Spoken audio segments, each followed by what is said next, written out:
Hello and welcome to Popcorn and Perspective. This is the place where not only we enjoy delicious popcorn, but also dive deep into the world of film. We're your hosts. I'm Chantel, and here in sorry about that, y'all. I'm Chantel, and I'm here with my co-host. Chris. All right, and we're here to share our insight on new releases and timeless classics. Get ready to experience movies like never before as we offer you our confident perspective. Welcome to today's episode. We're excited to jump into our favorite segments of today, which is going to be what you're watching now and directors we love. Here, sorry, I don't know what's going on, y'all, but where we talk about the shows and films we've been watching lately and shout out to the filmmakers who keep us coming back for more. But first, let's kick things off with a quick game we like to call Guess That Quote. It's exactly what it sounds like. One of us throw out a movie quote and the other has to guess what movie it's from. No prizes, just pride. Celebrate like Simfile bragging rights, baby. All right, brother, you're gonna be up first, so hit me with that quote. All right, my quote is I have come here to chew bubblegum and kick ass, and I'm all out of bubblegum. Yeah, that face lets me know you might not know this one. Oh, oh, wow. I Wait. have come here to chew bubblegum Bubblegum. and kick ass, and I'm all out of bubblegum. Oh my god. Oh, Jesus.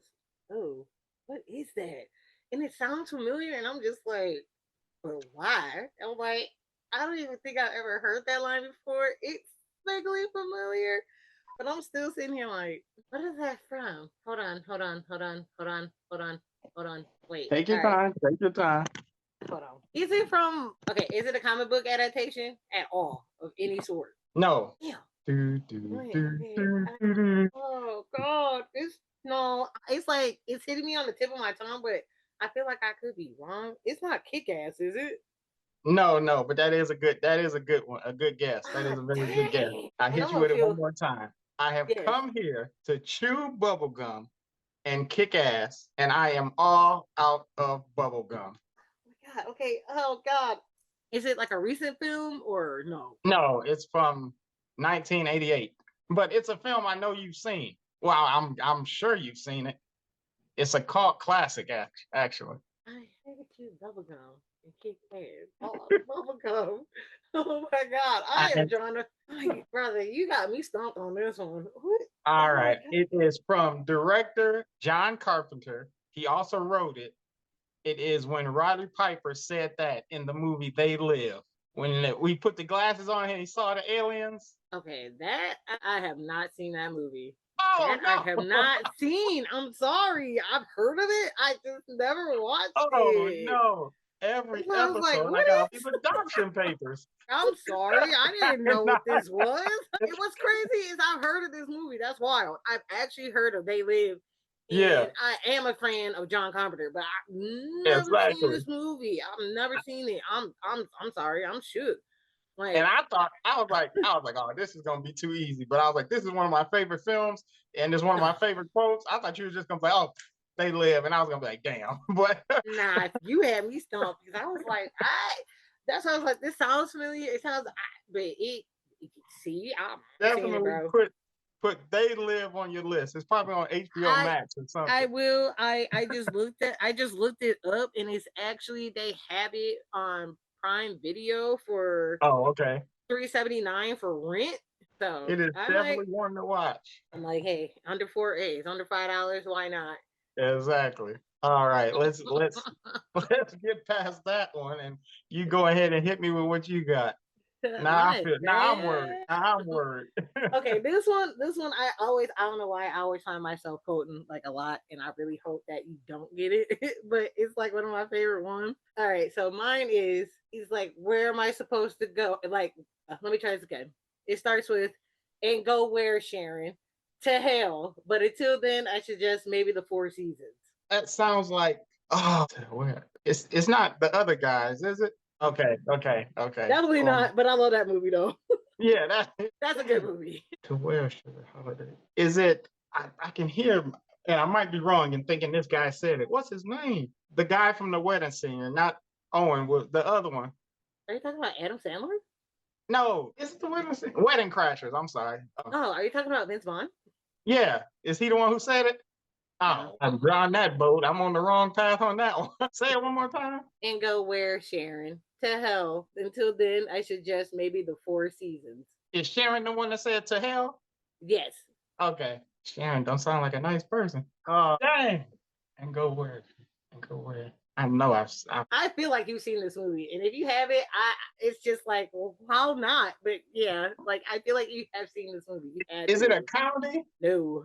No. Oh, dang. You said that like it's a world-ending movie. It's literally like one of the popular lines in this movie. The seasons. I hate to give up the red flag, but I'm throwing the towel in. You got It was it. Do you want me to say it? It sounds like it's a good quote too. Like it's something that if I heard it in a movie, I'd be like, oh, that's epic. Damn it. All right, tell me. All right, it was Idris Elba and Beyonce and Obsessed. Oh, I went to the movies to see that. Yeah, that's like one of my favorite lines in that movie is when she's telling him to get out of the house and he asked her, "Where do you want me to go?" And she's like, "To hell." But until then, like, maybe we should just the Four Seasons. Go to hell, but make us stop at the hotel first. Damn, yeah, we went to the movies to see that because it was a time where it was like 3 or 4 movies that had the same synopsis, and that was one of them. Oh right. Yeah, I can see them two doing that too. Yes, that was like one of my favorite lines in that movie. I don't know why. It was just the whole delivery of it. It just makes me laugh. I can see them too. Like Idris Elba, how he just deliver, and then how she's not as a stoic actor as him, but she still has that punch, and just I can just see them too. Especially, the way she says to hell, yeah, with that country twang. And it's not hell, it's hell. Yeah, and you don't expect it. Like, damn, Sharon, something like that. It's like, relax. Yeah. It's like, well, people, as you can see, we both lost on each end. Nobody gets the bragging rights at all. We tried. Until next time, because we're gonna get one. We're gonna have to do that again. Yeah, we get something right. That was we were both losers on that one. It was like, sorry, folks. Next time, we'll get you guys next time. Exactly. But before we dive deeper into the movies, don't forget to follow us. You can find me on Twitter at _AkiraXO and also on Letterboxd at Edna Mode. Yes, that is one word, Edna Mode. And Chris, where can the people find you? You can find me on Twitter at the Hazel-Eyed Movie Guy, and you can find me at Letterboxd under the Hazel-Eyed Movie Guy. I love that. I love that a lot. I need to salute you for your Edna Mode and the incredible. Thank you. When she walked up to the mic and said Edna Mode, the way she said it, and every time you say it. Yes, I actually had somebody on Letterboxd real quick. I actually had somebody come to me and was like, "Hey, let me get your name," and I was like, "No," I'm like, "I got it first. It's mine. I'm keeping it." Oh, they tried to take your name? Wow. Yeah, they actually came to me and was like, "Hey, can I get your name off you?" No, this is mine. I'm like, why is my name? Why would I give it to you? Like, why would I give you my name?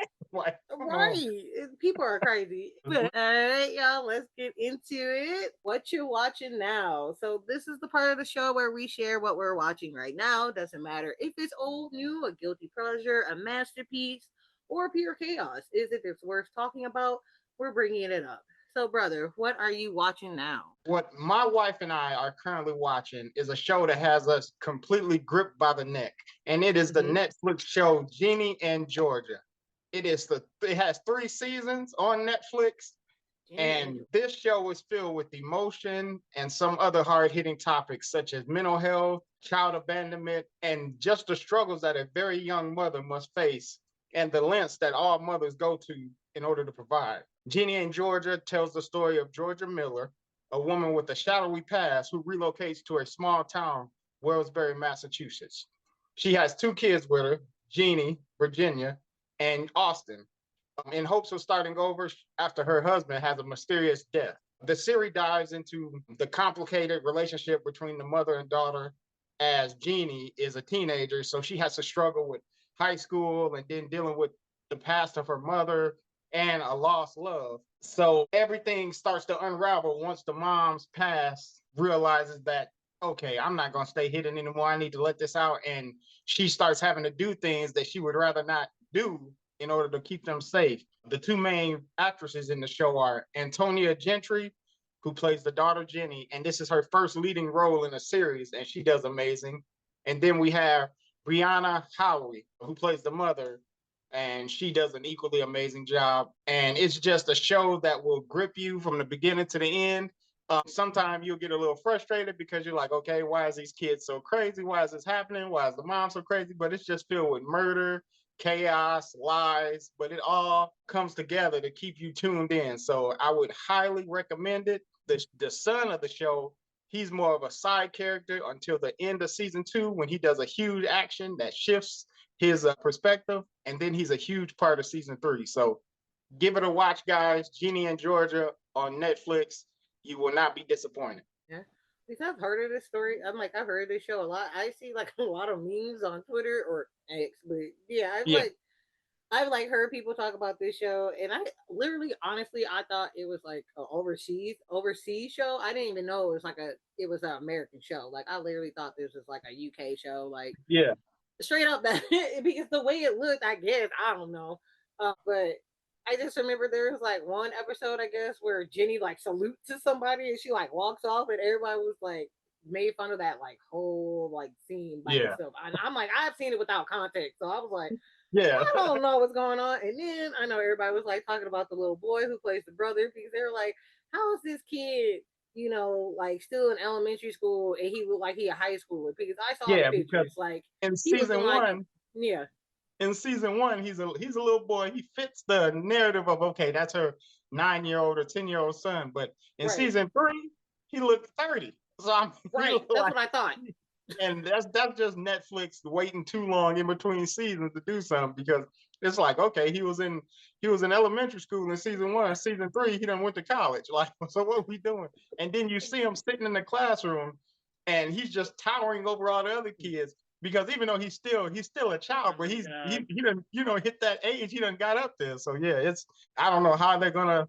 They probably won't even say anything about it. They probably just let us, No, because it happen.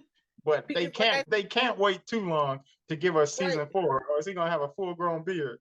Yeah, because it's like I saw the pictures and I was like, I understand why they were like, y'all gotta like keep this moving Exactly. because it's like, why does he look like a child? And the next thing you know, he looking like he got a mortgage and like 3 kids. Like Yeah. it's like And I would hate. that's just it is like the same thing like you were saying. Like they take too long to do Yeah. these do these like seasons because we got the same thing with the Stranger Things kids. Like they started off as kids and they're like all off like getting married, like having mortgages and all that. It's like all of them are like pushing 30. Like Exactly. it's like And you gotta speed this up. I don't know why they do that. Like, because I understand if the show wasn't a hit, but like you said, Stranger Things, massive hit.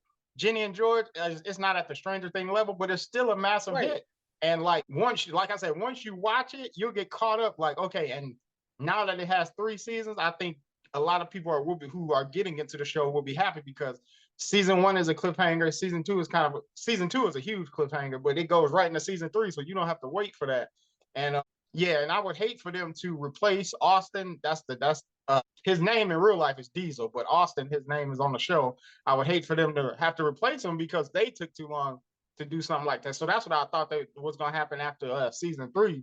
I mean, after season 2, I thought they was going to have to replace him because they was taking so long. uh-huh. But thankfully, they went ahead and brought him back, and he found a babysitter for his kids. I'm just playing. I'm just playing. But yeah, he's definitely older, and everybody will see it. But it doesn't take that much away from the show, him being older. Right. Okay. So I'm like, all right, so yeah, because it's like 2 year difference in Yeah, between like each season too. It's like people gotta understand. It's like boys nowadays. It's like, come on yeah. now. Like they Father Time not gonna wait on you. Puberty not gonna right. wait. Like, It's like, hold on, it's like why does boy look like he got a 5 o'clock shadow? Like, stop playing. And he's supposed to still be learning what 5 plus 5 is. I'm not believing that. Not one bit. exactly. And he is towering when he's those the little desks that you have that they're connected, and you sit next to somebody and 2 other people sit next to you. He Yes. is towering over them. But yeah, you just overlook that part, everybody. I'm Yeah, telling I you, did that. it's not his fault. It's Netflix fault. It's not the writer's fault. Direct. It's Netflix fault, but it's still a very good show. Oh my god. All right. So I will definitely have to check it out now since because like before I was like, I don't know, like if I'll feel it or not, but we'll see.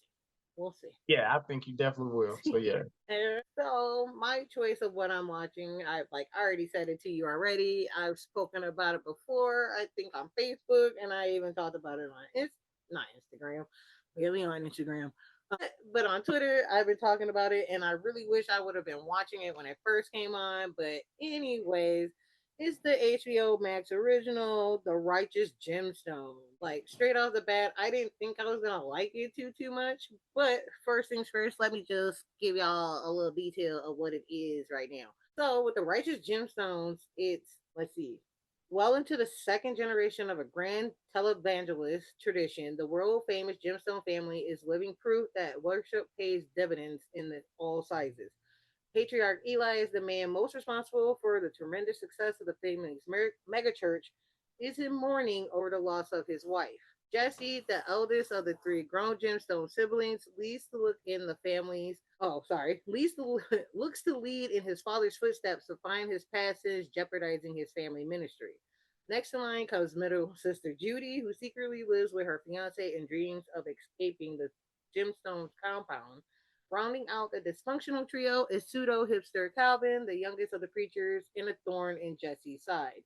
As the family battles numerous threats to their renowned religious empire, they continue to spread the good word and making a solid buck doing so. So, straight off, this show is like 4 seasons. I hate the fact that it's only 9 episodes each. Straight up, just 9 episodes. Sometimes they're either gonna be like between like 30 to like 60 minutes. It just depends on like the episode. Yeah. So, I'm like already. I just started the fourth season. I think last night I just started the fourth season. When before we even started, I think I was on episode 7. So I'm almost done with the season. Oh yeah. And I hate that I'm almost done because it's look, if anybody has watched this show or has not watched this show like me and you, like I just started watching it, I think like 2 weeks ago. Like it is the funniest thing I have seen as of lately. Like I've always been a fan of Danny McBride. If y'all don't know who Danny McBride is, he's been around for a minute. He's a comedian, actor. He's done like the show the movie The Foot Fist Way. He was in Hot Rod, Pineapple Express, Tropic Thunder. He played Kenny Powers on Eastbound and Down. So my guy has been around for a minute. So I just love the fact that he's been doing pretty good with HBO because he had another show on there called Vice Principals. Yeah. I just couldn't get into that one just as much because even though I did love Eastbound and Down. Like I love that show like straight up, but I just couldn't get into Vice Principals as I did with Eastbound and Down, but he knocked it out of the park, I think, with The Righteous Gemstones. Even though it deals with like, like the religious background and like televangelists and like how they live their lives. And so it's basically satire. You might as well just say it's satire. But I still just love the fact how this family runs because they have buku money to the point that they have a amusement park on the compound that they live on. That's how much money they got. I'm like, who has that kind of money that they have their own amusement park on the compound that they live on? Like, Yeah. that's just too much money. And you for the church too? Like, that's the kind of stuff that they be talking about. Like, if you're for the church, like the money should be, for the church, not for the family who's running the church. Because these people are like living lavish, like they just be having like all these kind of vacations, they be having like all different kind of cars, they just all these big houses, like it's just ridiculous how they're living, but also they deal with like their like like past family, like just like other churches trying to take them out. Like you even have like journalists like trying to like uncover like deep dark secrets. Like it's just one of them shows where it's just like everything is all over the place, but it Yeah. runs smoothly. Even though it's only like 36 episodes, like it's still a good time. Like I'm laughing like all the way out, like throughout the entire seasons. But the only thing that it like drives me nuts is like, what is it with white men and dicks? Like they always be like, I don't know what it is about them with the front, like the frontal shot. Like, why am I looking at old dick and balls? Like, I don't want to be looking at men's dick. Like, it's just, yes, it's periodic throughout each season, but it's just like, What is the reason? That's Why? HBO Why? go-to move. Yeah, I'm like, why? I'm like, why are we doing dick jokes? Like, can we stop with the dick jokes? I'm tired of dick jokes. I'm tired of seeing dick. Like, like I hate saying it, but it's just like one of those shows. It's just like we just gonna keep running this dick gag for you. Like, Yeah. but it's like okay, I get it. Like, let's move on now. But other than that, it's a solid show, and I think for me, like the standout for me, it would have to be like he's been around for a good minute, but he's just been like been we'll be seeing him a lot more is Walter Goggins. Walter Goggins as baby Billy Freeman as their brother as the father. Let me try this again. As the uncle and the brother-in-law, he is like the funniest person on this show because he's just like he's literally someone who was a child star and he was like in this duo with his sister, and when his sister like moved away from him and got with the patriarch Eli, he lost like everything. Like so it was like he had his sister for like the financial dependency and all that stuff. So it was kind of like he's just trying to find his way back in there to make a quick buck. Yeah. I'm looking at the cast now, and this definitely looked like a show I watched because, like you said, it had Danny McBride, then Yeah. Adam Devine. I love from the Pitch Perfect Yes. movies, and then John Yes. Goodman. You know, you watch Roseanne Of for course. you know how good he is, and Cassidy Freeman is a good actress. Excuse me. I had no idea Walter Goggins was in it. I've been a fan of Yes. his since 2010 when I watched him in Justified. That was my introduction to him, and I was just like, I got to watch everything he in because he killed that show. Eric Andre, Yes. yeah, definitely. And I had no idea it was a religious based show. I just Mm-hmm. saw the background of it on HBO, and I was like, that looks funny, and I just put him. But Yeah. I definitely have to watch it now. Does it end after season 4, or is it a season 5? Or This is the last season. Season 4 that came out this year, that was the last season. So that was oh, okay, why I was just like, all right, I'm like, let me go ahead and just knock them on out because it's like, it's going to be quick because it's yeah, only 36 episodes and they're kind of like in between like 30, like 30 minutes or whatever. So, but yeah, nine like you said, episodes is kind of nine yeah, episodes is kind of shaky. Like yeah, you got a right? lot of story It's to a get, a little lot of shaky. story, a lot of characters to introduce.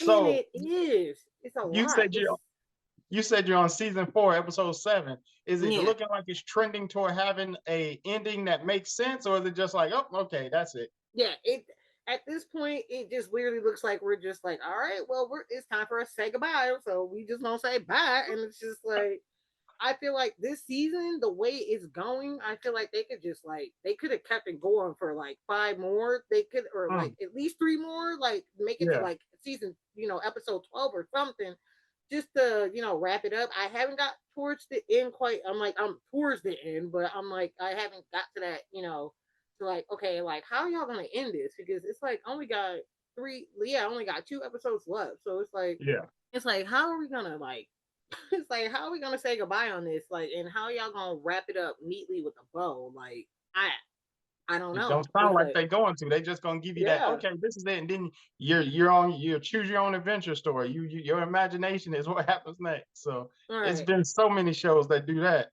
Exactly. So that's why I'm just like, I hope y'all don't disappoint me because I'm like, y'all doing real good right now. It's like y'all keeping it up, like y'all making me happy. But the only thing I hated that I see that they had like a big gap too with their seasons as well because the first season came out in 2019, Oh, and dang.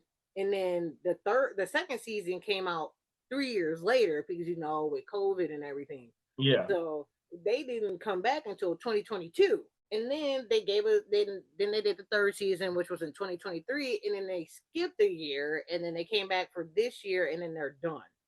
Oh, okay. So they took a good healthy break. Yeah, so it was just like, all right. So yeah, they got renewed for the fourth and final season like in 2023. And so yeah, so I'm just like, I just hope they don't I hope they don't let me down because like I said, I'm like they gave it 100% for this fourth season and I'm like I can see why, but it's just like I just hope that they go on a holy high note. So it's definitely on the must watch. Go ahead and watch it. Worth a watch category. Okay, I'll definitely, like I said, it's been on my HBO Max my list for a while now, and I'm definitely gonna have to watch it now. Like I said, I'm done with Jenny and George, so I gotta Right. watch something else. And what was crazy, and the reason why I actually jumped into this show is because I kept seeing memes on Facebook of Walter Goggins' character, Baby Billy, and it was Yeah, just the stuff he was saying. It would be taking me out. So that's why I was like, I have to watch this show. I have to watch this show. I have to watch this show. And so I'm happy that I got to watch the show because like it's good. I understand like some people are just like, oh, it's like it's a touchy topic with religion. It's like yeah, I understand, but I'm like it's not real. It's fake. I'm like it's just television. People. It's funny. I'm like I like as long as you can look past it and just enjoy a good show, then go ahead and watch. I think everybody would actually love this show. yeah. And they putting a humorous spin on it. It sounds like, and with like I said, with the cast that I read off, I can definitely see it Yes. having a lot of humor. So it should Oh definitely be one yes. people watch. Yes, it's a lot of humor. It's funny. There's some moments that bittersweet. Even some of the sad moments end up turning funny. Like there's a scene in a hospital that it involves a bee. Like it's just it's just dumb crazy stuff. But it's just a good time to watch. Especially Yeah, like they have like there's like this one I think it's like season two and they're dealing with like a mystery group of like motorcycles assassins like who, like what is this like what is going on so yeah it's like a lot of craziness going on but it's a good show yeah, so hopefully you'll get like this will be the next one that you get to watch definitely. and I will say that my top favorite characters on the show because I didn't think that was even possible. But for this show, like right off the bat, like my favorite people off this show already was let me see. I'm trying to think because I have the list. Where is it? It's Judy, Keith, Gideon, and of course Uncle Baby Billy. Uncle Baby Billy. That's a name, Yep. boy. His name is Baby Billy Freeman. I was like, why they name this man Baby Billy? And then he a grown ass man and he's still going by Baby Billy. Like, who Jesus? But yes, it's such a good show. And I hate that it's actually, it's done and over. And I hate that I'm watching it and then when I'm done, it's done. Yeah, that's it. But I'm like, it's such a good show. So yes, once again, everybody should watch it. And if you haven't, please just give it a chance. That's all you gotta do. Give it a chance. All right. All right. And now that we are done with what are we watching now, we are getting into the good stuff. So now we're on to directors we love. Now that you know what we've been oh well sorry. These are the filmmakers who make us show up every time. Rain or shine, even when the trailers look iffy, we are in the theaters front row and we will defend them even if they're weird flops. We're keeping it simple today, two or three each. Or like my brother, he has one, which that is totally fine. It's like if we can ham it up for however minutes we got left, let's get to it.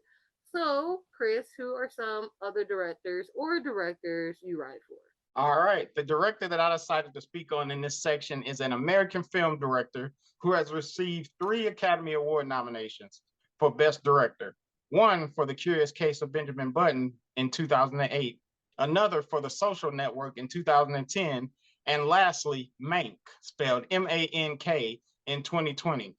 I know This this man. director won both the Golden Globe Award for Best Director and the BAFTA Award for Best Direction for The Social Network, while also being widely recognized for directing several acclaimed psychological and action thrillers, including Seven in 1995, The Game in 1997, Fight Club in 1999, Gone Girl in 2014, and The Killer in 2023. Excuse me.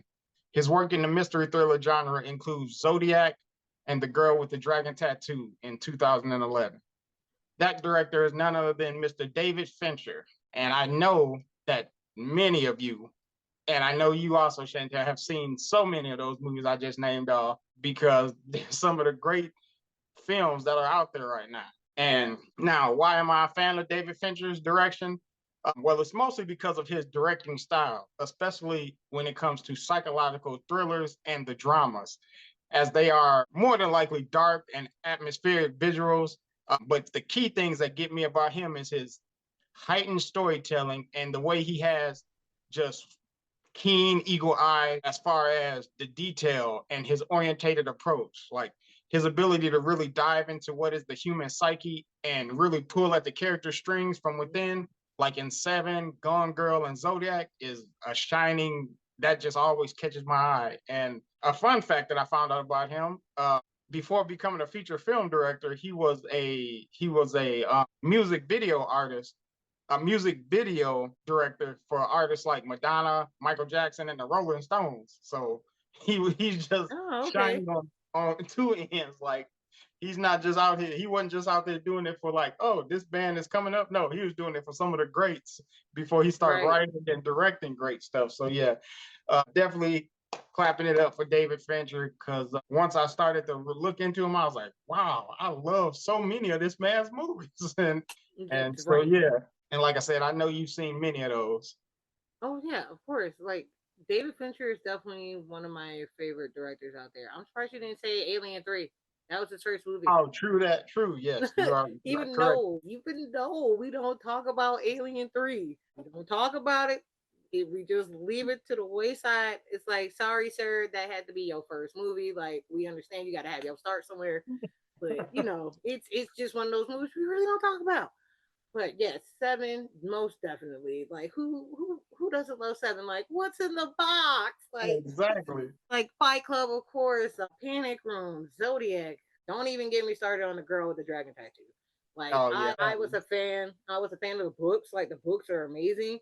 The original trilogy that they made in Swedish, that one was great. But then, of course, when David Fincher got his hands on it, though, just like I don't know what it was about that. Like the way he shot that movie, it was just to me, even though it was like a dark theme and like topics, like there's like one particular scene in that movie that I still cannot watch to this day. Like I will skip that scene because I just can't deal with it. But the way she gets her lick back though in that movie, it was like I love that scene so much. And just to know that he actually does it like it was done in the movie or like in the book, like I loved it. I just love the fact that Yeah. he did that. But and that goes without saying, like like social network right there. Like he was running them like back to back to me, like when he did social network, Girl with the Dragon Tattoo, Gone Mhm. Girl. Like Gone Girl, And I love that Gone book. Girl. Oh my Gone God. like I read that book. That book was insane. And so when he did it, I was just like, let's go. Like I was so happy with that turnout. Like it was just that was another good, like phenomenal Yeah. movie.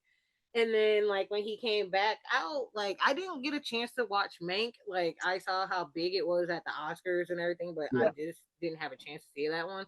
I think it's still on Netflix, so hopefully I'll have a chance to watch it. Puppet Um, approach was chosen for the production rather than stop motion animation. Hello. My computer decided to start talking about Oh, Mank. okay. Yeah. It's just like, Sorry about that, like y'all. That okay. was weird. I was like, okay, but I did like love the killer. I'm like, I know some people didn't like it, so what, but I it was like one of them slow burners, like Yeah. crime horror type films. I actually enjoyed it, and of course, without saying, like I loved the Curious Case of Benjamin Button. Like that movie was so good. Like that was Absolutely. another Because one too as well. the So it's just originality of that film to yeah. just So like go backwards in life, like, and if mhm, y'all haven't seen that, I'm sorry, but it's that's one of the greatest movies I've ever seen.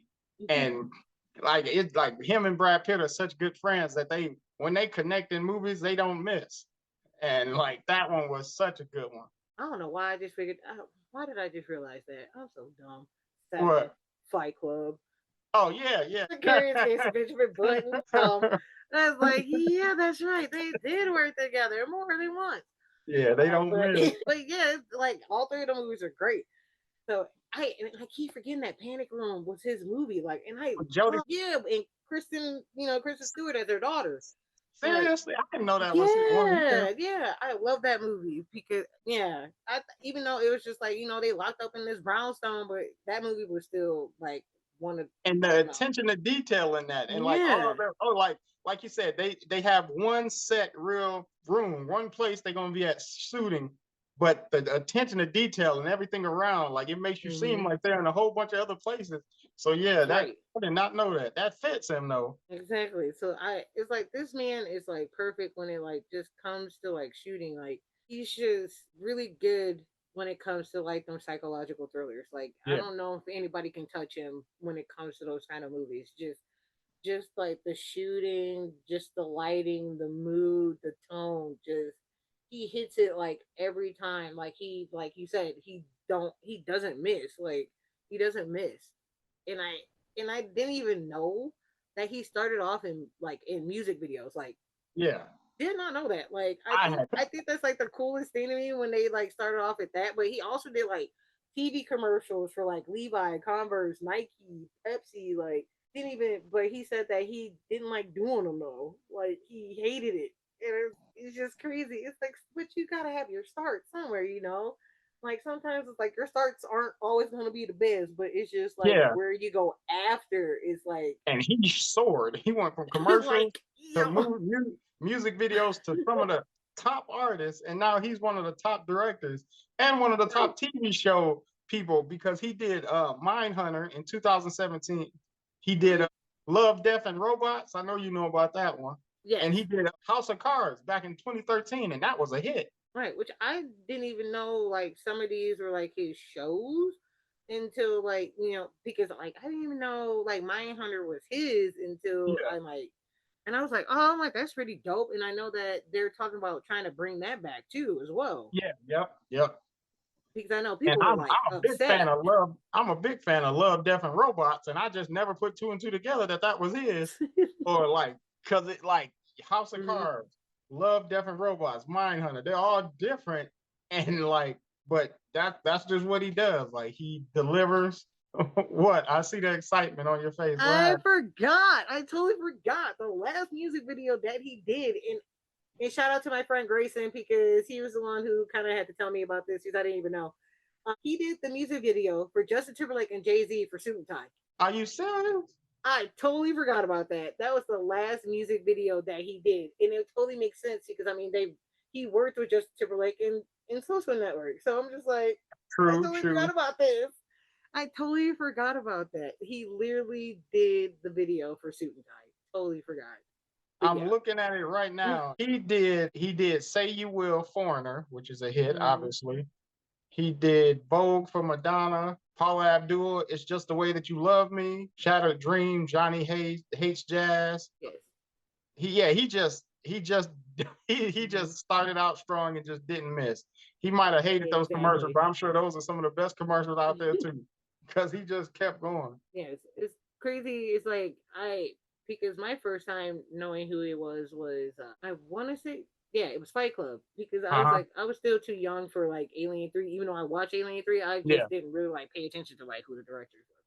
But I think it's like now that I've gotten older, it's like okay, now it's like I'm just gonna be paying attention to the people that are behind, that are behind the scenes and like who gave us these movies because like David Fincher is in my top 10, if not in my Definitely. top 5. Definitely.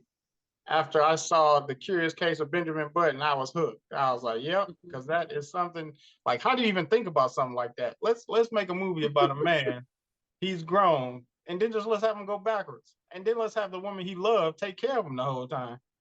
And until he just disappeared. Like I like so I mean, yeah, that just blew my mind right there. I love the creativity and the attention to detail, every wrinkle on Brad Pitt's face. I mean, it was just amazing. So yeah, that's when I fell in love with David Fincher as a director, and that is my director for today. But he's a good choice though. He's definitely a good choice. And what's crazy is that I'm like looking at his filmography. It's like he doesn't even have that many films. Like it looks like True. 12. I mean, that's still a lot because I'm like some directors don't even have more than 10. You know what I mean? So Yeah.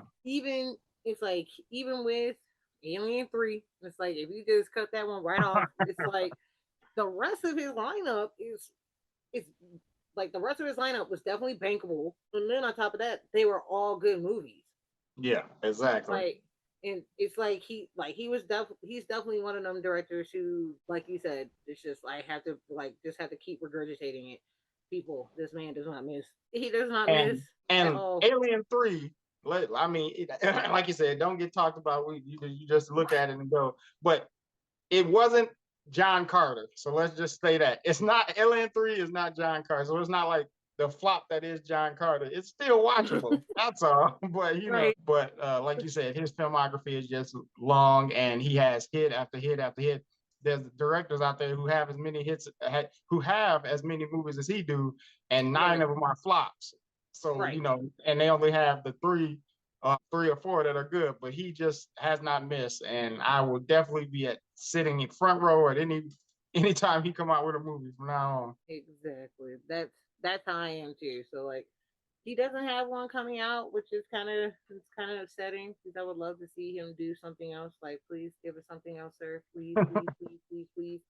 But I'll be happy with just rewatching his stuff. Like, I have no problem with rewatching any of his stuff because I'm like his stuff is amazing. Like, I can't get bored at all. Exactly. So, brother, before we move on, was there anything else that you wanted to say about Mr. David Fincher? Nope. Like I said, just a great director. If you guys get a chance, please Google his name and look up his filmography and stream and watch some of his movies, and I'm sure you'll be as big a fan as I am. All right. So up next is Juan. So I chose three of the directors I love, but we'll see where we get with them. But first things first, let's start with number one. So for number one, this director here, he is very much known for his blockbuster hits that are with the compelling storytelling. He is considered one of the leading filmmakers of the 21st century. His film has earned over $6.6 billion worldwide, people. Billion, which is making him the seventh highest grossing film director. And to top it all off, his accolades include two Academy Awards, one Golden Globe, and two BAFTAs. And he has been appointed a Commander of Order of British Empire.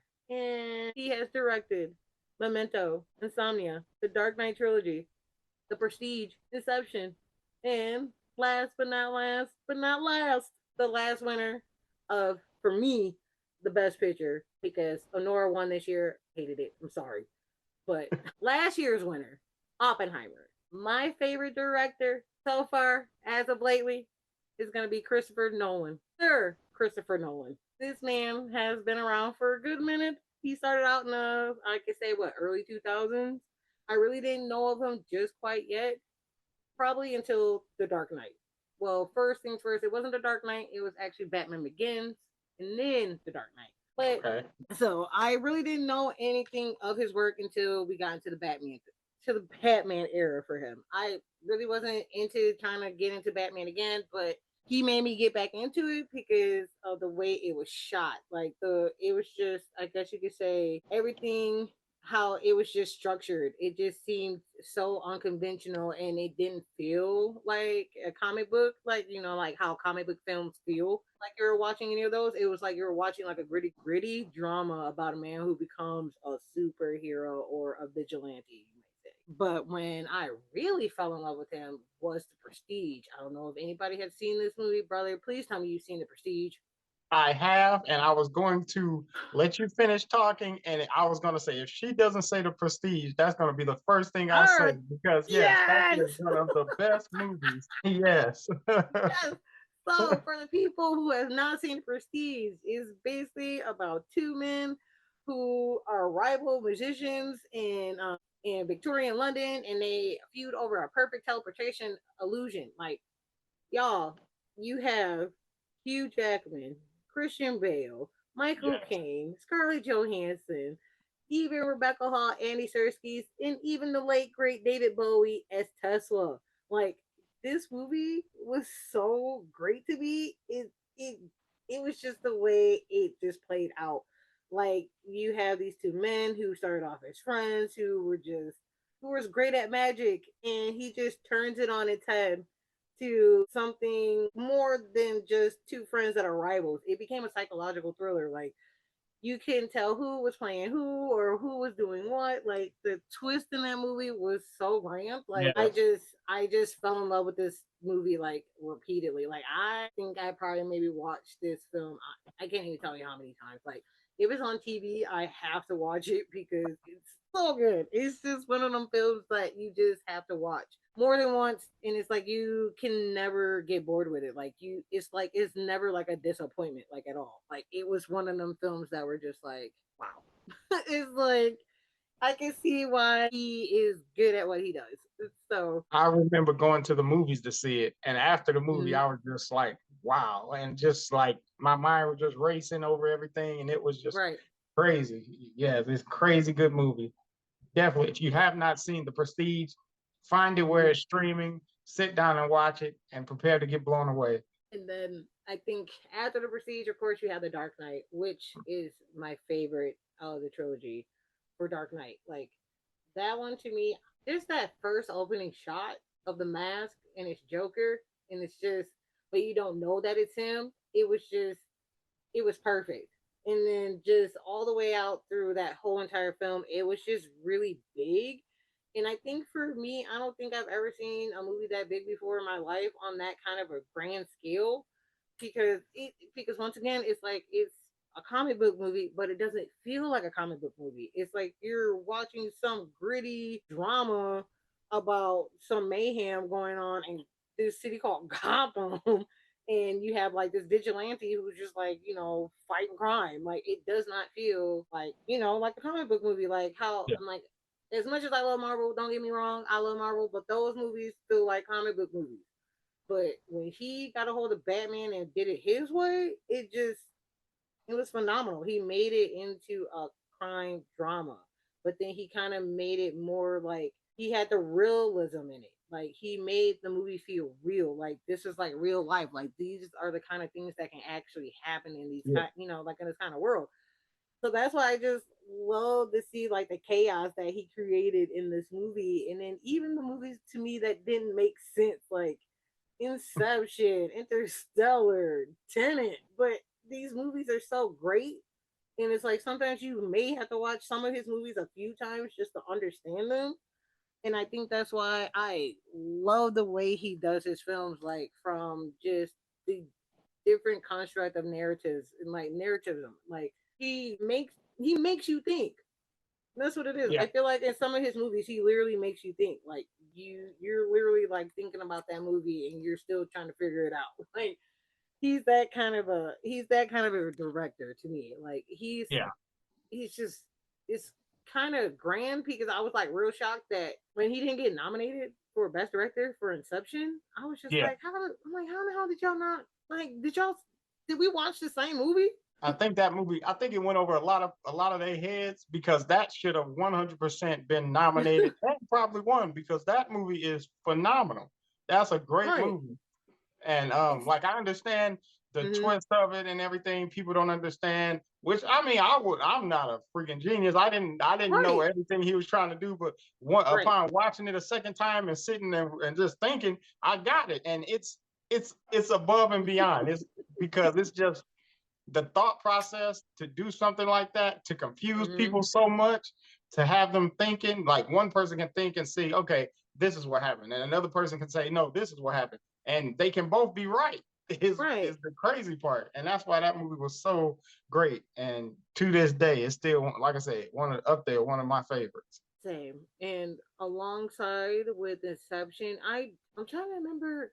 I did go to the Interstellar, and that movie right there, like I was just, I guess you could say it was one of them other movies again. I was just like torn for a loop de loop too because I was Yeah, like, okay, I'm like, I feel like I should understand what this is. Like, I get it. It's like Earth is dealing with famine and going through catastrophe, and they're like trying to figure out a way of like finding home for mankind. Like, I understand that, but it was just like so much more to it, but yeah, I didn't let that like bog me down. I just sat there and just watched this movie. And the way, once again, it's just the way he shoots everything.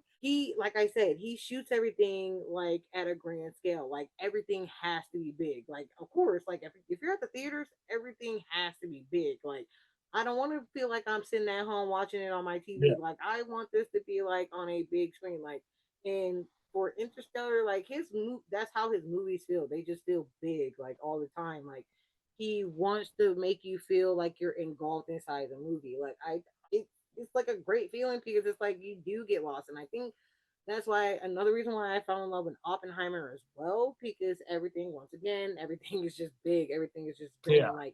Like on a cellular level, like that film right there to me, I think is probably like his best. Like nothing against like his like his other films, but I just think like Oppenheimer the was just the one. Like to yeah, me, it was just beautiful. It was daunting. It was scary. It was epic. Like he just made everything work. Especially like there were certain scenes where he made it work with like the sound, like just like the sound engineering. Like everything just sounded so loud and just, but it worked. Like yeah, I just remember seeing that movie at the theaters and just sitting there in awe. Like my mouth was open, just staring at everything. Just like my eyes were just big and just like a kid. Like, and I think that's what it is. He just makes the movie experience so much better. Like yeah. he it's like he knows what the like moviegoers want, and he provides, and he knocks it out the park every single time. That's why I'm actually excited to see what he does with the Odyssey, because Exactly. Yeah. I know that they're shooting that now, and so I'm kind of excited to see what he's gonna do. Because I already know, like I And already know. the cast that he has in that movie already, I was already sold. Like, okay, Yes, like as soon as I heard the cast, I could have bought a movie ticket at that time because exactly. I'm already gonna be there. I'm already in the front row of that movie right now. Just so I'm Exactly. definitely gonna be there. I'm ready. Like I'm excited to see what he does, because I'm like this. I already know like this movie is gonna just be outrageous, and once again, I'm gonna use this word again, epic, because it's gonna be epic. I just feel like it's just gonna be huge. Like, and I know it. I think it comes. I can't think of when it's supposed to come out. I think it's supposed to Yeah, come that's what I out was in about to ask. 2026. Yeah, so next July. So Next year. next July it's supposed Okay. to be coming out. I'm kind of excited to see it. It's like, and what's blowing my mind is like they're saying like it's an estimate production budget of 250 mil. Like it's supposed to be like his most expensive film of his career, Yeah. and it's supposed to be the first blockbuster he shot entirely with IMAX Huh. film film cameras. So So I'm definitely here for this. So he's definitely going big. yeah, so I can't wait to see what he does with this film. Like I'm hella excited, just ready to see. If anybody Let's can pull it off, go. it's definitely Christopher Nolan. Exactly. I'm very excited to see this, like a kid in a candy store. But let's see. So since I decided I got two more. I got two more to talk about. This main one that I want to talk about real quick. That's a recently his last movie that just came out in April. It has done very good things as of making over $300 million worldwide. He has also done other great movies, including Academy Award nominated and winner Black Panther and Wakanda Forever. Can't forget Creed on top of that. And you cannot forget Fruitvale Station. And if you guys haven't figured out who I'm talking about right now, and brother, I already know, Of I know course. you know who I'm talking about. It's the one and only Ryan Coogler. Look, y'all, I know his filmography is very short. He has only done 5 movies so far, but this man has a place in my heart. He's showing that he is one of the greatest filmmakers of our generation. He definitely showed that with Sinners. Like, even though we know Black Panther and Creed is a part of a franchise, like he really couldn't have too much to say. But when it came to Fruitvale Station, once again, he didn't really have much to say. But he gave us these stories in the way that he could only shoot. And for me, I feel like they didn't think that this black man could do such of a movie after he did Fruitvale Station. It's like he just jumped in and did Creed. It's just like, okay, but he shows you that he took a film that was a part of a spinoff off of a loved spinoff, Rocky, and he made it his own with Creed. Like that right there by itself, I not really much of a fan of Rocky. Really didn't get into Rocky. Look, I wanted to see this movie only solely because why? Michael B. Jordan. I ain't gonna lie.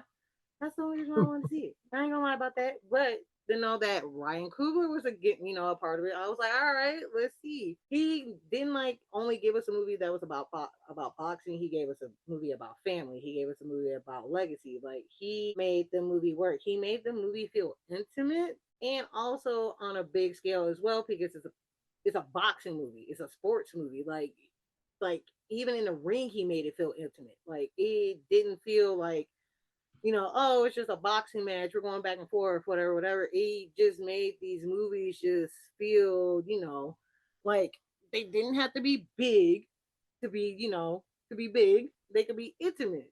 And I feel like he did the same thing with like Black Panther. Like I don't think they thought he could handle that, but when we got that movie, it's like we had that in a chokehold and we couldn't let go. Like it was just a proudness, I guess, just to see such a movie on that scale too as well, and to have a black character to be put on a stage like that and to be able to see a world be created that we've never seen before. It was amazing. It was great. So Yeah. I just and then he did it again with Wakanda Forever, which to me still I know some it was like one of those moments where it was like hard to watch because we lost Chadwick Boseman, but he still gave us a movie that we could resonate with, even though it was a hard time. I don't know how many times I cried at that movie. Like it was really hard to get through, but he gave us something still. I think where I realized I was like, okay, dog, you got this in a bag. It was Sinners showed us a different side of him that I never thought we will be able to see because this is finally something that he was able to be passionate about. This was his story. This wasn't something that was from a comic book or off some franchise. Like this was all him. So to be able to see this film shot in the way that it was filmed, it just once again, it was one of those films that it was like it felt intimate, but also it was big. It just felt like he just some of the scenes in that movie as well, like the music scene, like with Sammy when he's playing, and like the ancestors came through, and it was just like just seeing like that whole scene just be blown up into something that we've always imagined, but we never got to see on screen. So for him to play something out so big, so grand, and just something to be proud of. It's head scratching that it took this long for him to give us something like this, but I'm actually happy that it did take this long for him to have a chance to give us something. So I hate to say it, but even though I know this year ain't over yet, it's like the best movie of this year. Like it's like I feel like people ain't talking about it enough for me. Yeah, it's I think like if he would have came out with Sinners when he was an unknown, I don't think it would have got as much plug and just hype, just all the fanfare and everything that it's gotten, and it's deserved. But I think the route that he took, like you said, giving us Black Panther and then Wakanda Forever, and then co-writing Creed, and then let people know, okay, he has something in him. So when he was like, okay, this is my original work, I'm putting it out there, Sinners, I'm giving y'all a great actor to not only play one character but two characters in it, and it's an original story. People lapped it up. They just ran to the theaters behind because he already had a proven track record of doing movies his way, but they weren't his movies, or movies that were based on real life and tweaking them a little bit and just making them his own, so that when he was able to say, okay, this is mine, I'm putting my stamp on it, you guys already know what I do, it's going to be a blockbuster. And it absolutely was. So I think that it was a progression that needed to be had to give us that, and the fact that it was an original movie and Hollywood is no longer doing original movies, that made people go crazy also, and it worked. Thing. So it's like I love the fact that also like I don't know if anybody like knew about this. I know we know like he got that deal with Warner Brothers for this film too for Sinners, where it's like he can get that full ownership 25 years after the film's been released, so he can have like that control over like future licensing, royalties, and sequels. Like Yeah, I love that. Like come on now, like how many do you know like black filmmakers are able to do something like that? Not exactly. many. He It's worked that like out it's not perfectly. many. So it's just kind of great to see like how far he's coming because it's like the man deserves his flowers. Like he's showing you that he can actually like he can helm like any kind of movie. Like you see what he could do with blockbusters. You can see what he could do with indies. You can see what he could do with just with like with horror or like with just sports, like anything. Like what this man can do, and it's just the fact that like he's able to have that chance to see like okay, like I got this power. It's like the people showed out for me. They showed up and showed out. So it's just like yes, it's just showing you it's like he's just someone who's just working on being better, and then he keeps showing that he is better. It's like he just keeps getting better and better and better, and it's like I'm excited to see what else he comes up with because I know Exactly. some people are trying to say this is his magnum opus, but I'm like, y'all, I'm like, this man is just getting started. This is just his fifth film. He can keep showing us what he can do, and Sinners is just the beginning of it. And I'm excited. Like I can't wait to see what his next thing is gonna be. I know we're gonna get a Black Panther 3 because of course we got to, because of course Yeah. Denzel Washington already said he's gonna be in it, and I'm already excited. Yeah. So I'm very intrigued to see what is next for Mr. Coogler. So I'm excited. I can't wait. And I think even if Sinners is his Mona Lisa, his 16th chapel, if it's just his greatness, I still don't see a huge downfall for any. If he makes 30 more movies and none of them as good as Sinners, I still think those 30 movies are going to be very good movies still. So I don't see him just falling off a cliff. I don't either. So that was my number two. And my third, but not least, I am going to talk about one of my favorites. He's another director. I think most of my favorite directors are from overseas, but anyway, the first time I've ever noticed his work, I feel like you should know his work, brother.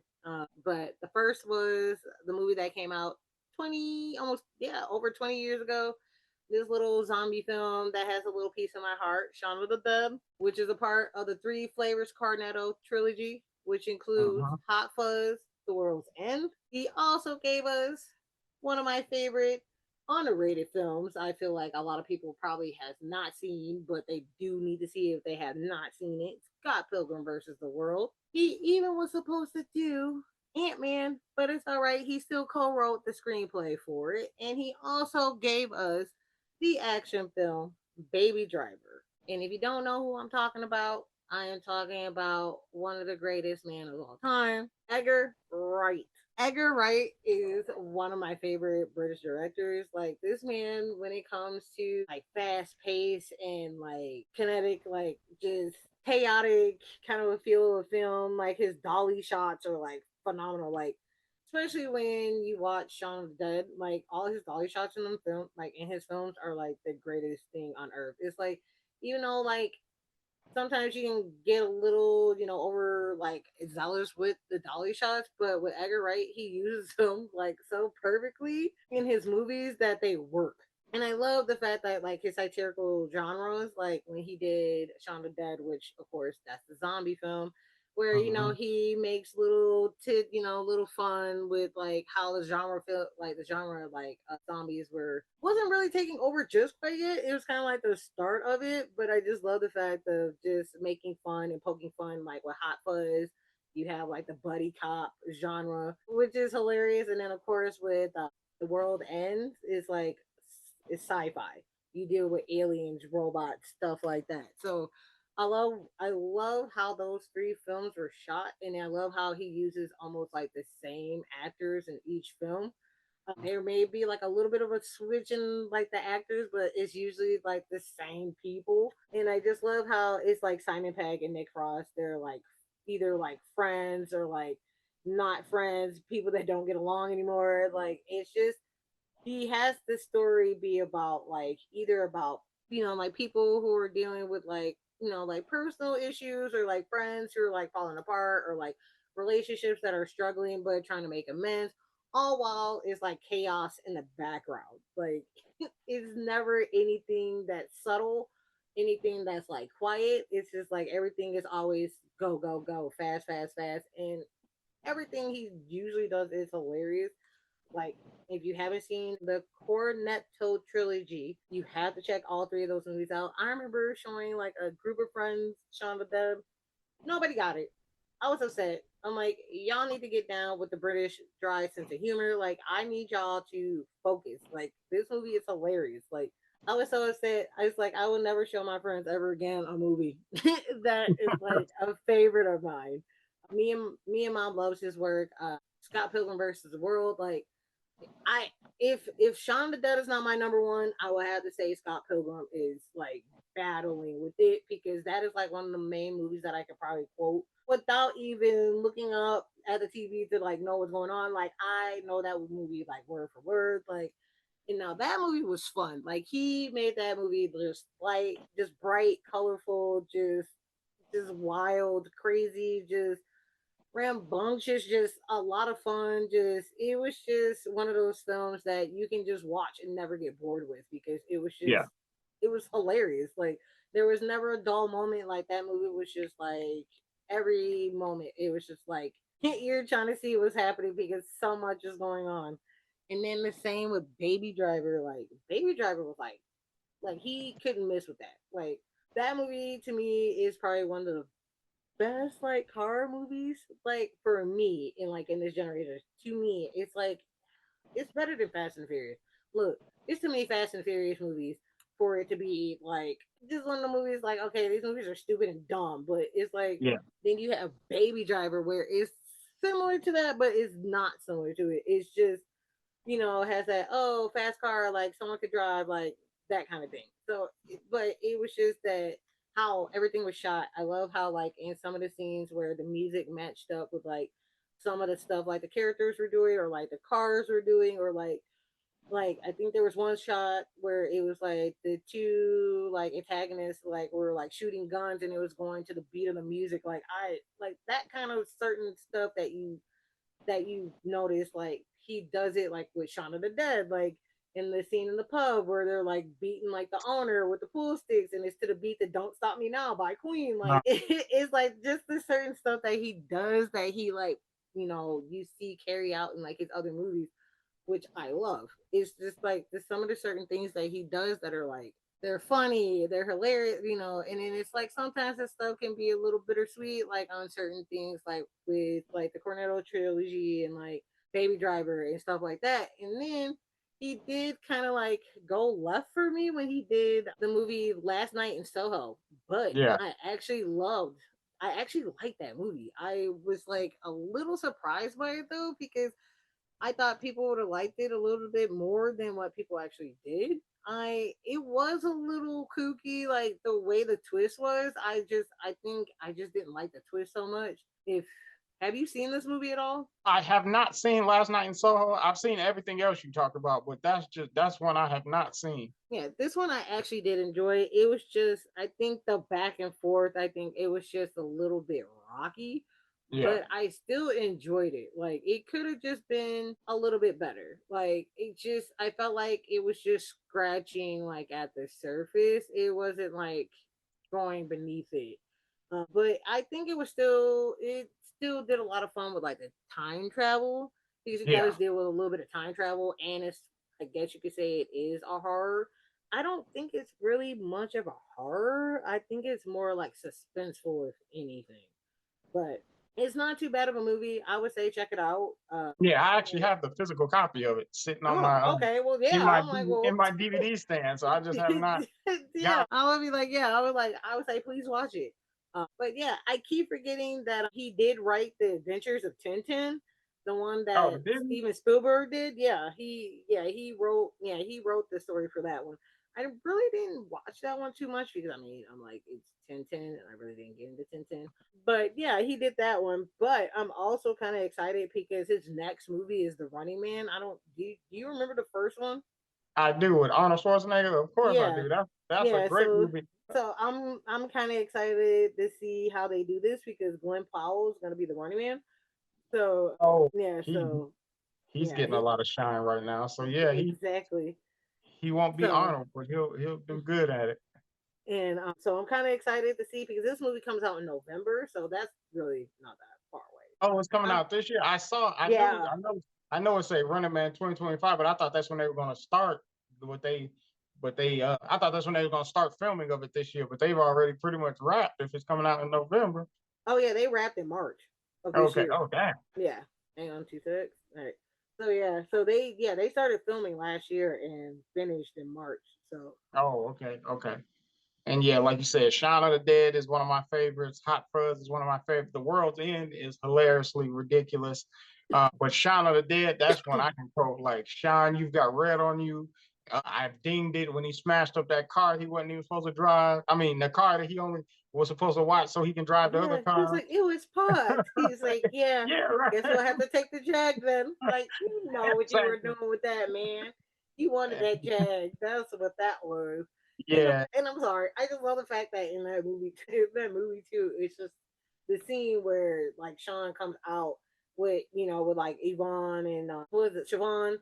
I think it's Diane and oh boy, I think it's David or whatever. And what's his name comes back around. I cannot think of his name for the life of me. What was his friend's name? It's Ed.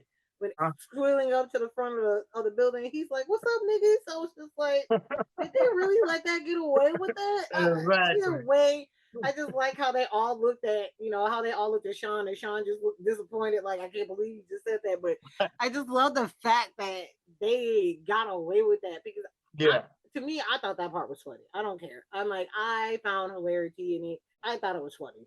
Yeah, because And so, the context yeah, of it within the movie, like it was a stretch for them to put it in yeah, there, but it it fit worked. with Ed's character and everything. Yeah, it was like it literally worked. But I would love for him to do more because he really doesn't have that many like films that he like really like directed. He's Yeah. another one who doesn't have that many like yeah, like 9. He's done 9 Yeah. films so far. And I've out of all of them I've seen 8. Yeah, because one of them is actually a documentary film. So technically Which one 7. was that? The Sparks Brothers. I've never seen that. That's a documentary. Yeah, I haven't seen that one. But the rest, I've seen all his movies except for that first one, which is A Fistful of Fingers, which I've never even heard of. It looked like a western. Yeah, I've never seen Yeah, that one either. yeah. It's a Western. I'm like, I've never seen it. I've never even heard of it. So, but yeah, that was like 95. So it's like, wow, 30 years old. No wonder. I'm like, oh, I've never seen this movie. I've Yeah, only seen Shaun the Dead. Like literally, I thought that was like the first movie he ever done. Not realizing he's done one before. yeah. And I've seen that movie so many times. Oh my god! Like I just remember this is around the time when blockbusters were still around and they were doing the 5 for 20s when they were still doing the fivers and the fours. So like that was like one of the picks that mom had picked up and like I watched it, fell in love with it, and it was just like whenever another movie would come out, I was like, I have to see it. And Shaun the Dead was the only one we didn't get to see in theaters. We saw Hot Fuzz for free when we would used to do our freebie days when we used to get free tickets. And of course, we've seen Scott Pilgrim. Oh, yeah, that was another one we got to see for free, which was really cool. And then we saw The World's End. We actually had to pay for that one. But either way, he's another great director. I would love to see something else. And it's crazy how this is his first movie within 4 years. So The Running Man, which is kind of crazy, but I am kind of happy that he did take a break. He probably needed it. So, but it's can't wait to see what the Running Man is going to look like in his hands because if it's anything like Baby Driver, anything from the Cornetto trilogy, or even like Last Night in Soho, I'm pretty down and pretty game for it. Like I'm excited to see what he actually continues to do because he's another one who hasn't quite disappointed me yet. So I'm happy for that. I'm actually happy he has not disappointed me yet. Yeah, it's definitely gonna be over the top with a drip of humor to it. And Oh yeah. yeah, he's gonna put his fingerprint on it. I'm excited though. Was there anything else that you wanted to add, brother? No, we ran down some pretty great directors and gave the audience definitely enough movies to watch, and Mm-hmm. hopefully they steer in our direction and let us know via email or whatever that they enjoyed what we said. Perfect. And if y'all are listening and you have a director you want to shout out, hit us up, tweet us, message us. We're always down to chat about movies. Yes, hit us up at the Hazel Eyed Movie Guy at yahoo.com. Yeah. And So that will wrap up our episode of Popcorn and Perspective. We hope that you enjoyed the conversations, games, movie recommendations, and directors we love. And hopefully, we will run back that quote and we'll do a little better on the next time, the quote game. yeah, so if you have any questions, topic ideas, or want to be a guest on the show, don't be shy. You can email us at chantelashford@hotmail.com or the hazel-eyed movie guy at yahoo.com. And don't forget to join us next time. We'll be diving into movie court and casting couch. You do not want to miss that. And as we always say We here always at say here at Popcorn, Popcorn, watch the movies love the movies and and always always keep them with keep you. them with you. Catch y'all next time. All right, guys.